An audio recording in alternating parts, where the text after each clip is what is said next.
Саламатсыңарбы? Азыр көтөрүп турган темабыз барабарсыздыктар. Барабарсыздыктар деген бул эмне? Биз буга чейин жөнөкөй барабар болгон гана эсептерди чыгарып келгенбиз. Же болбосо, мисалы кандай эсептерди чыгарабыз биз? 3x кошулган 5 барабар 6 десек, бул жөнөкөй эле теңдеме болуп калат. Бул жакта 1 калат, x барабар 1 бөлүнгөн 3. Мындайды өтүп келсек, эми чоң же кичине же чоң же барабар же кичине же барабар. Ушул нерселерди өтөбүз да. Чоң же кичине деген мисал 5 2ден чоң. Муну мындай кашалар менен белгилейбиз. Жогон жазып атканда түшүндүрөм. Же болбосо координаталык түз сызыкта мындай бош точка кылабыз, ортосу бош точка. Ал эми барабар же чоң деген мисалы 7 7ге барабар же чоң, же 7 5тен чоң же барабар деген сыяктуу кылсак болот да. Мындай болушу мүмкүн, же мындай болушу мүмкүн, же муну мындай 4 бурчтук кашалар менен белгилейбиз. Жогон жазып атканда жана координаталык түз сызыкта мындай точка менен белгилейбиз. Бош точка эмес, ортосу боелгон точка. Эми ушуларга суроо чыгарып баштайлык.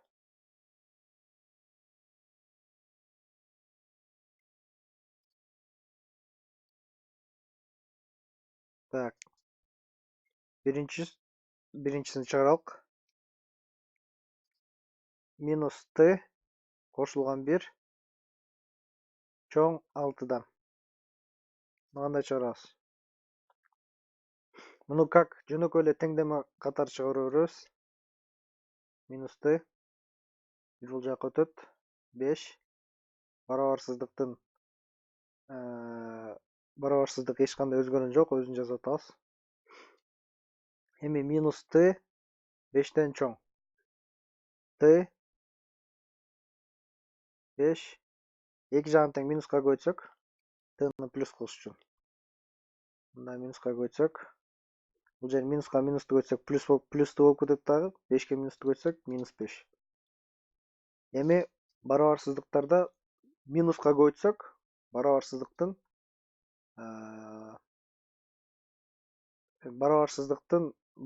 өзгөрүп кетет да. Чоң же кичине болсо, кичине же чоң болот. Барабарсыздыктын тескерисинчеси жасалып калат. Буга мисал бере турган болсок, 5 чоң 4төн, Бирок эки жагын тең минуска көбөйтсөк, минус 4 чоңбу же 5 чоңбу? Минус 4 чоң да. Анткени 0го жакыныраак, оң жагында турат. Ушул сыяктуу эле барабарсыздыктарда минуска көбөйткөндө барабарсыздык алмашып кетет. Эми муну жооп катары жаза турган болсок, биринчи координаталык түз сызыкта белгилейлик. Минус 5 бул жер болсо, минус 5тен кичинекей же барабар дейт. Демек мындай точка кылабыз дагы. Минус 5тин сол жагындагылар кичинекей деп аталат. Же болбосо жообун математикалык тилде жаза турган болсок, t принадлежит t тиешелүү кайсыга? Морек аралыкка минус 5ке чейинки. То есть муакта эң кичинекей сан минус чексиз бар да. Минус чексизден минус 5ке чейин келет экен. Минус чексизди постоянно ушундай каша менен белгилейбиз. Анан жана айтып аткандай эле, моректиндей белги болгондо, ушундай белги болгондо 4 бурчтук чарчы кашаны колдонобуз. Жооп ушундай. Мындан кийинки мисал.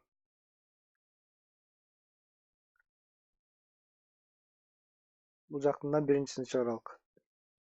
-5 чоң же кичине 1.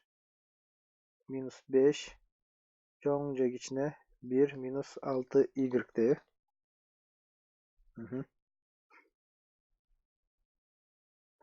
Муну жөнөкөй эле барабарсыздык теңдеме сыяктуу чыгара беребиз. 1 бул жакка өтсө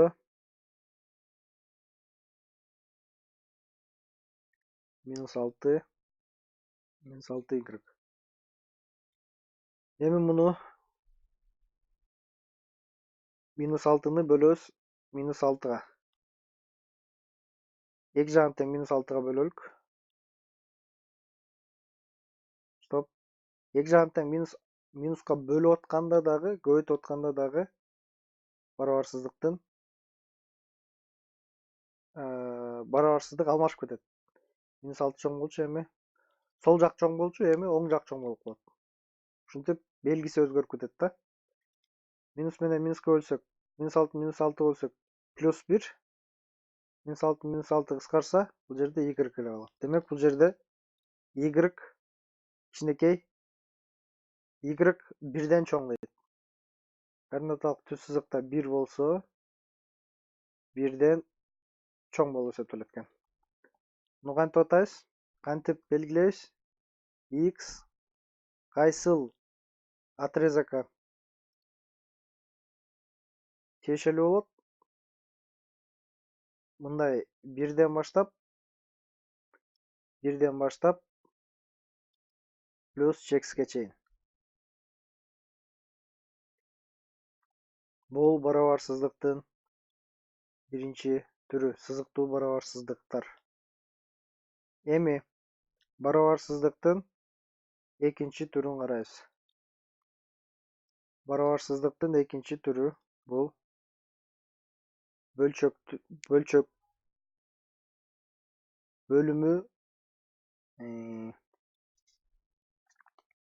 бөлчөктүү барабарсыздыктар да. Бөлүмүндө өзгөрмө бар барабарсыздыктар. Муну кандай чыгарабыз?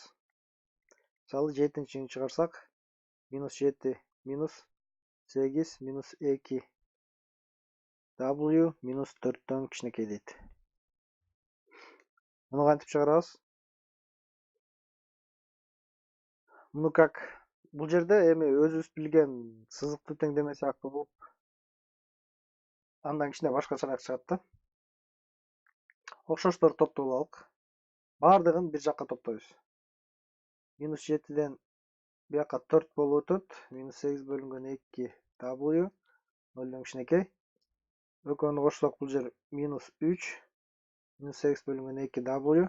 Бирдей бөлүмгө келтирелик.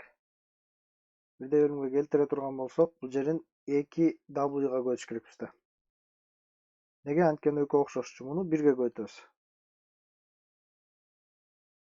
Үстүн 2 W'га көчсөк, -6 W бөлүнгөн 2 W, астын көбөйттүк. -8 2 W кичинекей 0дон. Бөлүмдөрү 1. Демек, алымдарын кемитип коебуз. Эми бул жерде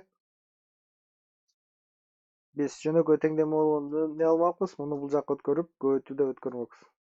Бирок бул жерде барабарсыздыкты антпейбиз да. Барабарсыздыкта биз бир нерсени белгилеп коюш керекпиз. Негизи аныкталуу области эмне? Бул бөлүмү, бөлчөктө любой бөлүмү 0 болбош керек. Любой сандын бөлгөндө 0 болбош керек. Демек, бул жерде W деген 0 боло албайт. Анткени 0 болсо бөлүм 0 болуп калат да. Ушуну биринчи баса белгилеп коелук дагы. Эми мындай эсеп болгондо бөлчөктүн алымын жана бөлүмүн 0га барабарлап алабыз. Анан ушул эсепти чыгарабыз.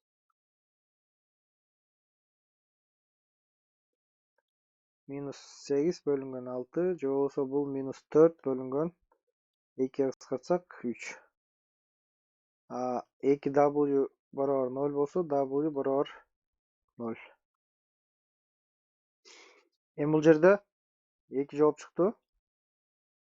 Эми координаталык түз сызыкта белгилейбиз. 0 бул жер болсо, минус 4 бөлүнгөн 3 бул жер.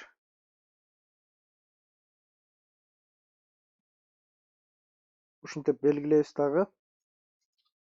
Анан метод интервалдар жолу менен чыгарабыз. Бул канча интервалга бөлүп атат бизде? 1 интервал, 2 интервал, 3 интервалга бөлүп атат. Биздин координаталык түз сызыкты 3 интервалга бөлүп атат. Анан ар бир интервалдан бирден сан ушу W'нун ордуна коюп көрөбүз. Орок жергечи. Так. 6W минус 8 бөлүнгөн 2W'нун ордуна коюп көрөбүз. Бул отрезокто минус 4 бөлүнгөн 3-түн биягында любой санды коелук. Мисалы, бул жерде минус 10 бар да.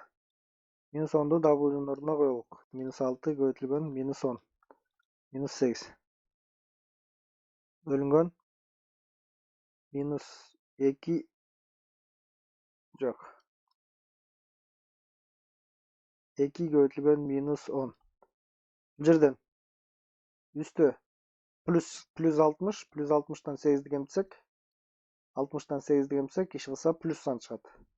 2-ни 10го көбөйтсөк, минус 20. Демек, минус сан чыгат экен. Плюсту минуска бөлсөк, минус чыгат. Демек, могу отрезокто минус дейт экенбиз да. Ал эми 0 менен минус 3төн 4түн ортосунда кайсы сан бар? Минус 1 бар да. Минус 1ди коюп көрөлүк жанагындай ордуна. Минус 1, 2 көбөйтүлгөн минус 1. Минуска минусту көтсөк плюс 6дан 8ди кемитсек минус чыгат, минус 2 чыгат да. 2-ни минуска көтсөк, минус 1 көтсөк, минус 2. Демек, минуска минус көтсөк плюс. Эми 0дун бул жагындагы чоң 0дон чоң болгон любой санды коелук. 1000ди коелук, допустим. 6га 1000ди көтсөк 6000 минус 8 бөлүнгөн 2000. Бул жер үстү минус чыгат. Минусту бөлөбүз плюска, минус чыгыш керек экен. Демек, бизде минус плюс минус бар. Бизде эмнени табыш керек элек? Бизге эмне болушун каалайбыз? Бизде деген 0дон кичинекей болушун. 6W минус 8 бөлүнгөн 2W 0дон кичинекей болуш керек. 0дон кичинекей деген сөз бул 0дун сол жагында жатат. Же болбосо 0дон кичинекей деген сөз терс сан деген сөз. Бизде кайсыл отрезоктордо терс сандар болот экен? То есть кайсы отрезокто ушул минус чыгат экен? Бизде так, моореки отрезокто, анан бул отрезокто, бул кесиндиде да. Демек, ушуну эле жазып коелук. W элементи W тиешелүү кайсыга? Минус 3төн 4түн сол жагына. То есть минус чексизден минус 3төн 4кө. Дагы 0 кирбейт өзү. 0дон плюс чекске чейин. Бул интервалдар жолу. Интервалдар жолу менен ушундай чыгарабыз. Дагы бир мисал кылалык. Кандай мисал болсун? Квадраттык теңдемени чыгаралык. Мисалы, x квадрат минус 3x кошулган 1 кошулган 2 дейлик. Бул кичинекей 0дон болсун. Муну кантип чыгарабыз? Муну көбөйтүүчүлөргө ажыратабыз. x минус 2 минус 1 дейбиз. Кайчылаш көбөйтөбүз. Минус x минус 2x минус 3x чыгат. Демек, көбөйтүүчүлөргө ажыратсак,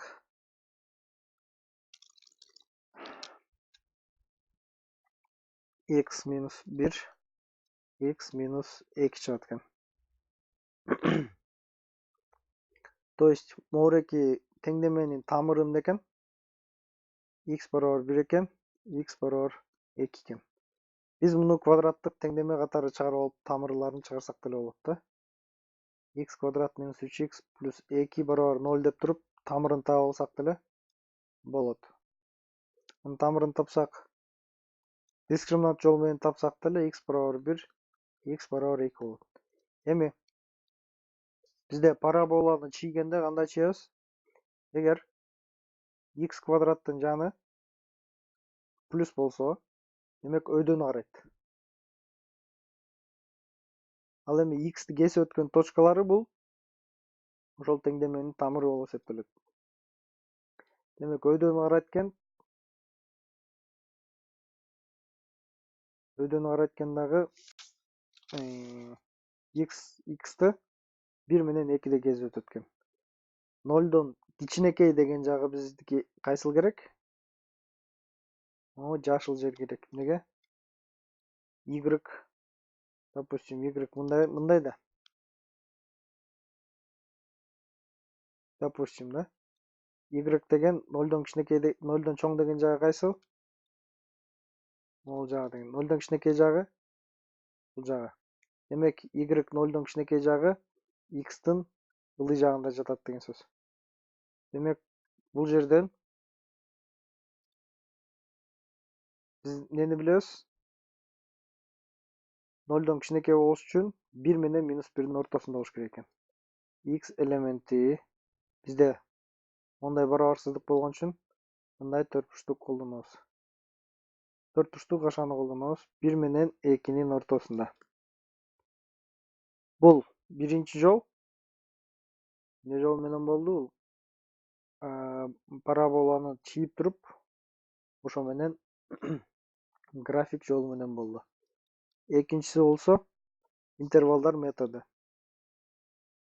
Интервалдар методу баягы биз интервалдарды табабыз. Тамырлары кайсы экен? 1, 2. Бул 2 тамыры биздин координаталык түз сызыкты 3 окшош кесиндиге бөлдү. Эми ушул кесиндилерде минуспу, плюспу таап көрөлүк. Биздики кандай эле? X минус 1. Кайсынан табабыз? 10-дан табабыз.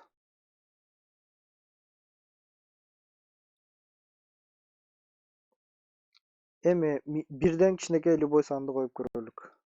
0 бар, 0ду койсок минус 1, жерде минус 2, минус 1ге минус 2ни көбөйтсөк плюс чыгат. 1 менен 2нин ортосунда 1,5 коюп көрөлүк. 1,5ден 1ди кемитсек плюс сан. 1,5ден 2ни кемитсек минус сан. Минусту плюска көбөйтсөк минус. 2нин оң жагындагы 1000ди койсок, 1000ден 1ди кемитсек плюс сан, 1000ден 2ни кемитсек плюс сан. Плюсту плюска көбөйтсөк плюс. Эми бизге кайсыл керек эле? Бизге 0дон кичинекей деген нерсе керек болчу. 0дон кичинекей деп турат да. 0дон кичинекей деген бул 0дон кичинекей же барабар. Бул минус дегенди билдирет. Терс сан. Демек, терс кайсы отрезекте терс болот экен биздин квадраттык теңдеме? 1 менен 2нин ортосунда.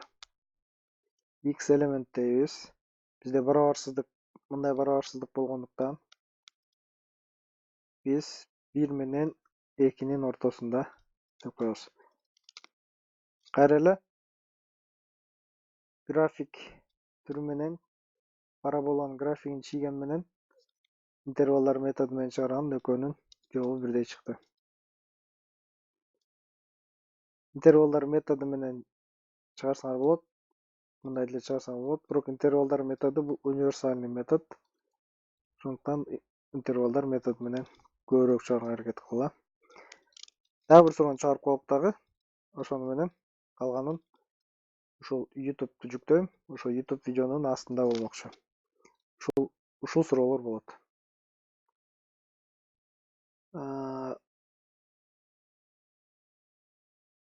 Так. 8 бөлінген минус 2m плюс 2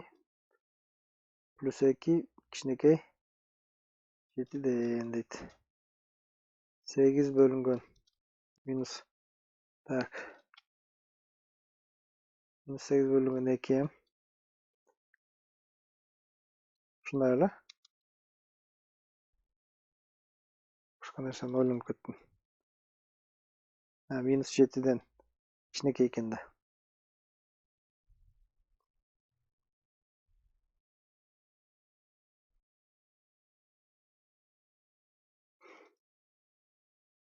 Так, мұны қандай шығаршылық?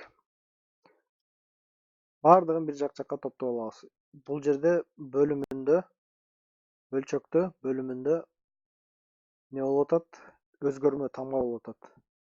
Эгер бул алымында болсо, жөн эле чыгара бермекчи, теңдеме чыгарган сыяктуу эле. Бирок бул жерде бөлүмүндө болуп атат.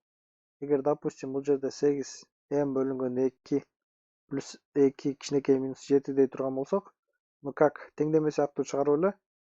Так, муну кандай чыгармакпыз? Муну бул жакка өткөрмөкпүз. Минус 9 болмок. Бул менен бул кыскармак, минус 4m чыкмак дагы. m минус 4кө бөлүнгөндөн бул өзгөрүп кетет. 9 бөлүнгөн 4 деп эле чыгарып коймок соңго эле. Бирок бизде m деген могу бөлчөк сызыгынын астында болуп атат. 2m болуп атат. Демек, бардыгын бир жакка топтойбуз. Минус 2 менен 8 кыскарсын. 4 менен m калабы? Бул жер бияка өткөндө плюс болот. 2ге 7-ни кошсок 9. Кичинекей 0дон. 9 кичинекей 0дон. Эми 1 бөлүнгөн 9 бөлүнгөн 1 дейбиз дагы. M'ге көбөйтөбүз. Минус 4 бөлүнгөн m плюс 9m бөлүнгөн m. 0дон кичинекей. Алымдар окшош, бөлүмдөр окшош, демек алымдарын кошуп коебуз. 0дон чоң. Эми мында эмне калат элек? Үстүн 0га барабарлайбыз. Анан m'ни таап алабыз. 9m барабар 4, m барабар 4 бөлүнгөн 9. Бул жерде m барабар 0 болсо, бул жерде астында m барабар 0. По идее, m 0га барабар болбош керек, ошону белгилеп коюш керекпиз. Неге? M деген бөлүмүндө турат. Бирок бул жөн эле координаталык түз сызыкты канча отрезакка бөлөрүн белгилеп алабыз. Ошон үчүн керек да, канча кесиндиге бөлүп атат. 0 болуп атат. Анан бул 9тан 4 болуп атат. 3 отрезакка бөлүп атабы? 3 отрезакка бөлүп атат. 3 отрезактын ичинен эми ушуну ордуна коюп баштайбыз. 0дон кичинекей болгон жагында любой санды коелук. Минус 10ду коелук мисалы. 9дун ордуна минус 10ду койсок, жок, m'дин ордуна минус 10ду койсок, минус 90, минус 90дон 4 кемитсек, минус 94, минустан чыкты. Астына минус 10ду койсок, минус, минусту минуска көрсөк, плюс. Демек, бул жер плюс экен. 9тан 4 менен 0дун ортосунда кайсыл сан бар? 9тан 4 менен ортосунда деген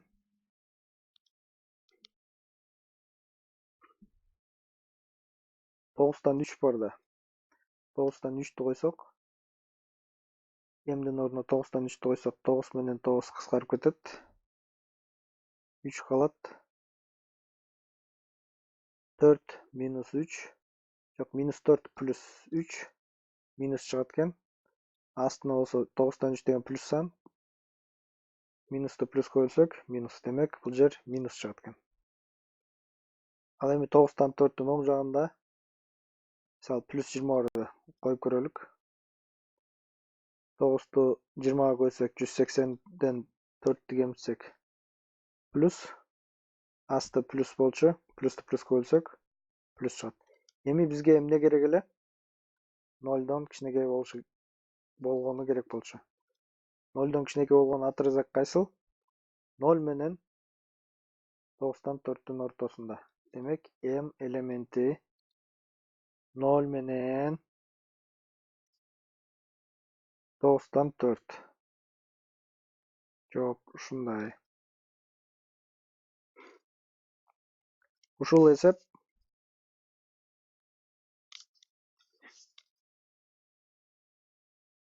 барабарсыздыктар ушул. Дагы барабарсыздыктар жөнүндө дагы бир видео болот. Пока ушуну чыгарып эле.